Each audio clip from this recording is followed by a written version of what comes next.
ንስሐ ለመግባት አትፍሩ፣ ስጋውን ደሙን ለመቀበል አትፍሩ። ብዙ ሰው እየፈራ ያስቀድስና ለምን አትቆርብም ሲባል ፈርቼ፣ ለምን ሲባል እንደው አይገባኝም ብዬ። ንስሐ ከገባችሁ ነፍስ አባቶቻችሁ ቁረቡ ካሏችሁ ምንም ያስፈራችሁ? ይህ ስጋና ደም ለበቃ ሰው አይደለም የተሰጠው። ማንም የበቃ የለም። ማንም የበቃ ሰው ከተፈለገ ስጋው ደሙ ጭራሽ እዚህ ቅዳሴ መቀደስ የለበት። የበቃ ሰው ከተፈለገ ማንም ብዙ ቦታ አስተምራለሁ፣ ማንም ከእመቤታችን ከቅድስት ድንግል ማርያም በስተቀር ማንም ለስጋውና ለደሙ የሚገባ የሚመጥን ማንነት የለም። ማንም ቢሆን ምክንያቱም ስጋው ደሙ ነፍስ የተለየው መለኮት የተዋሃደው ይሄን ማወቅ አለባችሁ። ይሄን ያገኘ ማንም የለም። በዚህ ደረጃ የሆነ ማንም የለም።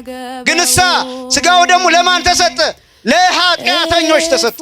ራሱ እንዲህ ብሎ እንደተናገረ ኢመጻይኩ እጸው ጻድቃነ አላህ ጣና ለንስሐ የመጣሁት ጻድቃን